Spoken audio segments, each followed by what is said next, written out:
മുൻ MLA PM Mathew അന്തരിച്ചു.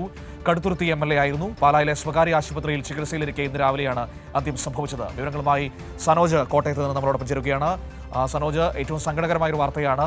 എപ്പോഴാണ് അദ്ദേഹത്തിന്റെ അന്ത്യം സംഭവിച്ചത്? മറ്റു കാര്യങ്ങൾ എന്തൊക്കെയാണ്? മനു, പുലർച്ചെ 3:30 അദ്ദേഹത്തിന്റെ അന്ത്യം സംഭവിച്ചത്. പാലായിലെ സ്വകാര്യ ആശുപത്രിയിൽ കരൾ സംബന്ധമായ അസുഖത്തെ തുടർന്ന് കഴിഞ്ഞ കുറച്ച് ദിവസക്കാലമായി അദ്ദേഹം ചികിത്സയിലായിരുന്നു.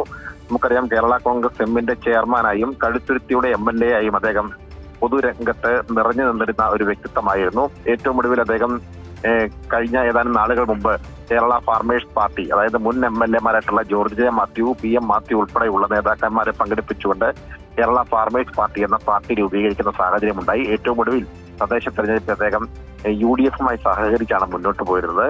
പലതവണ കേരള കോൺഗ്രസിൽ വന്നു പോവുകയും കേരള കോൺഗ്രസ് ജോസഫ് വിഭാഗത്തിലേക്ക് കൂറുമാറുകയും ഒക്കെ ചെയ്തിട്ടുണ്ട്. എന്തായാലും അദ്ദേഹം കടുത്തുരുത്തി MLA ആയി ഒരു ടൈം അദ്ദേഹം സ്ഥാനം വഹിച്ചിരുന്നു.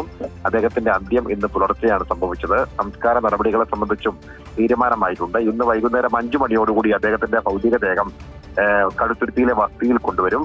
നാളെ ഉച്ച കഴിഞ്ഞ് 2 മണിയോടുകൂടി വീട്ടിൽ സംസ്കാര നടപടികൾക്ക് വേണ്ടിയുള്ള പ്രവർത്തനങ്ങൾ ആരംഭിക്കും. 3 മണിയോടുകൂടിയാണ് കടുത്തുരുത്തി പള്ളിയിൽ സംസ്കാരം നടക്കുക. മനു, സനോജാണ് വിവരങ്ങൾ നൽകിയത്.